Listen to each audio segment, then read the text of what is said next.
In this video, we'll cover 12 first trip tips for those just getting started with RV travel.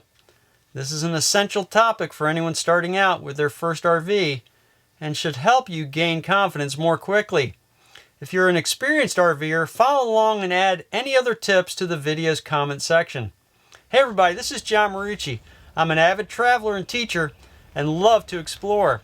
In 2016, I decided to travel by RV and have never looked back. I've had my share of problems along the way, and being a teacher by nature, I've tried to turn these problems into help for others. Whether you're new to RV travel or experience, you're in the right place. So let's jump into the 12 first trip tips with a bonus tip at the end. Tip 1. Videotape your walkthrough.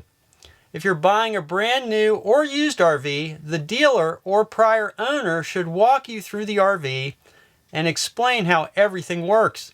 If possible, have someone with you videotape the walkthrough on their smartphone.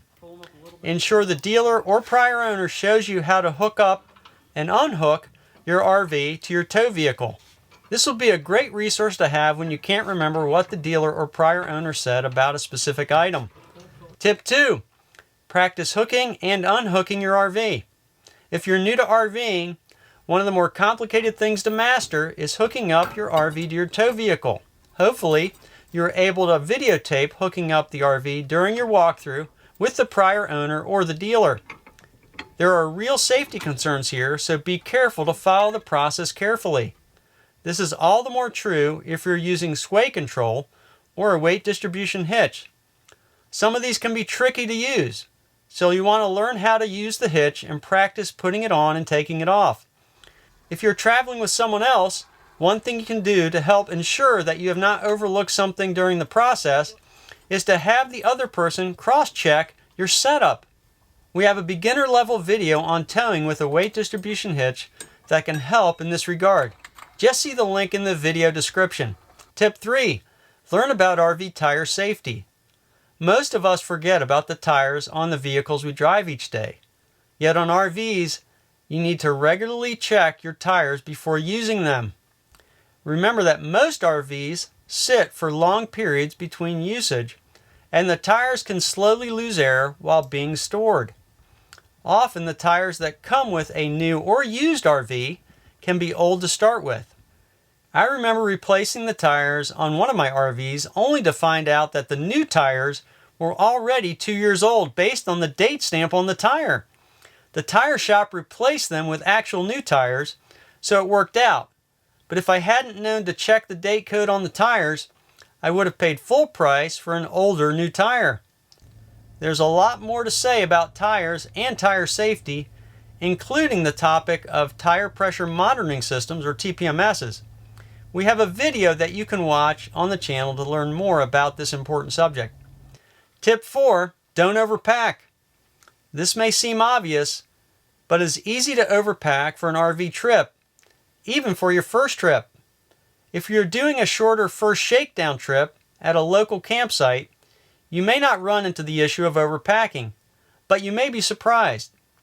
A tip is to make a list of what you think you should take and pack accordingly. But once the trip is completed, go over your burn rate. By burn rate, I mean how much food, water, and clothing did you consume or utilize during the time on the road.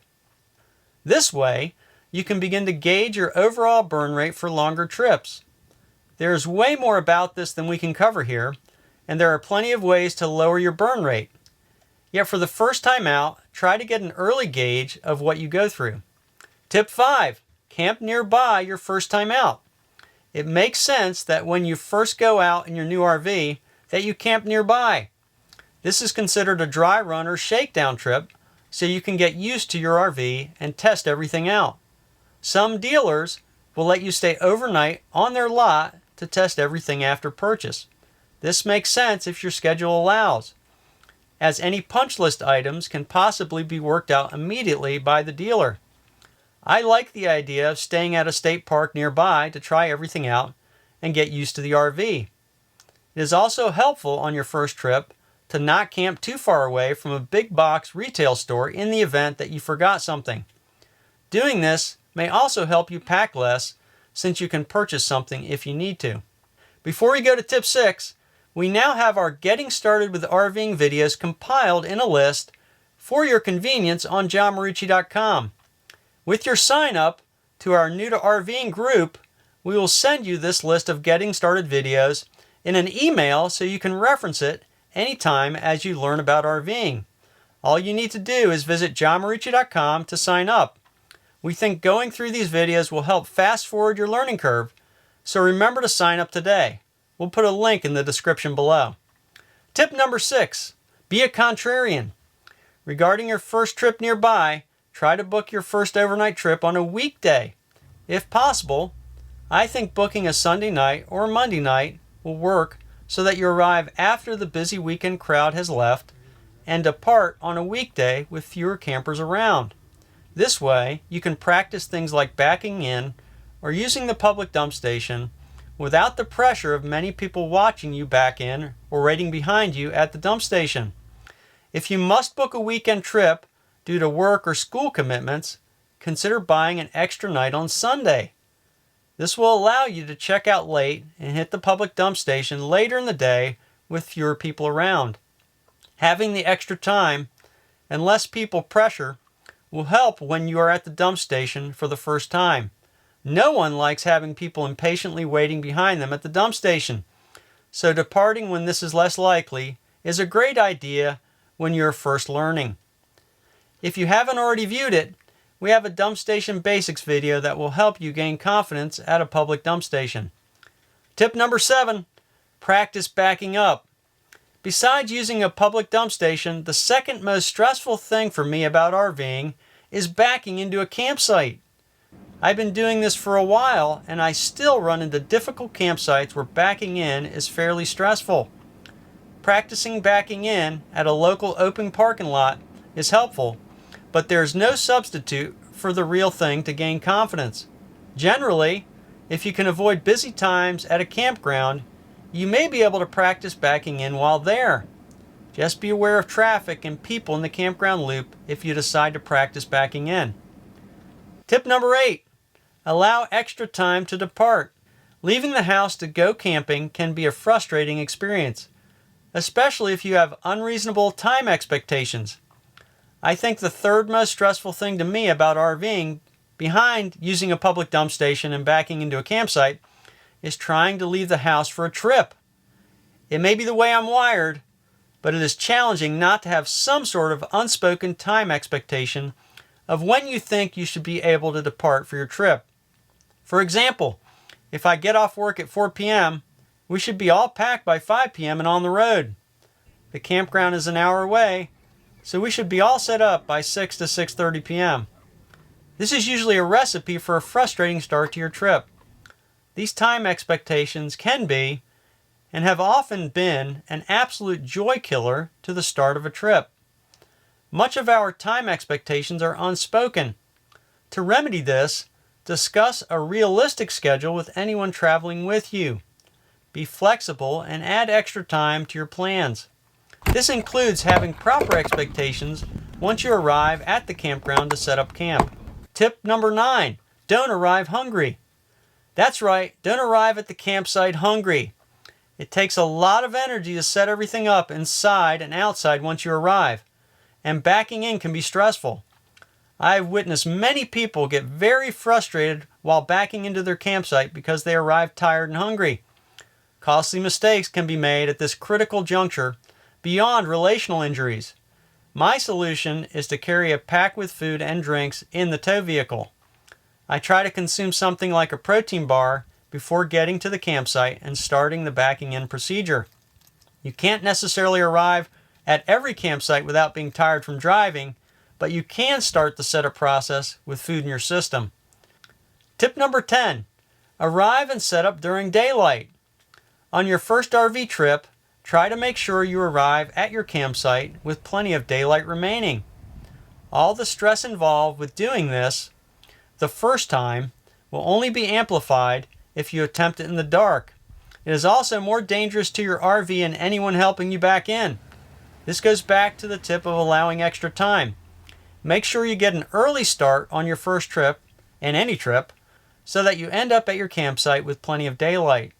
Tip number 11, expect RV issues, including construction debris. As someone with a new RV, you may be surprised at how much construction debris and sawdust appear after driving to your first campground. I was amazed and concerned by this until I learned that it was fairly commonplace for new RVs. When an RV is made, often no one at the factory goes back through with a shop vac to clean things up, especially behind and under enclosures. After a few trips, this should no longer be seen. Max inflation on tires can also cause more rattling of the RV as it goes down the road. So a tire that doesn't have to be at max inflation to have proper PSI is a good idea. Tip number 12, test everything and make a punch list. Think of your first trip as a test run more than a camping trip. Your goal should be to test everything out in the RV to ensure everything works properly. Don't be too surprised if you have a few things that need attention from your dealer under warranty. Every RV I've owned has had to go back to the dealer for warranty work within a short period of time. Keep a punch list of anything that doesn't work right or any items that are not correct. Upon return from your first trip, contact your dealer and set up an appointment for the warranty work, given it may be several weeks before they can fit you in. The goal is that in the first few months of ownership, you have gotten any issues remedied so that you can enjoy the RV going forward. Okay, now the bonus tip. Use good communication tools when backing in. You can avoid material and relational damage with better communication when backing in at a campsite. If you're having someone spot you while backing in, using a cell phone or walkie-talkies is essential to good communications and a safe experience. My default is to use cell phones with your spotter. It seems to work best if they use Bluetooth headsets and I have the phone running through the tow vehicle speakers. This allows me as the driver to be hands-free.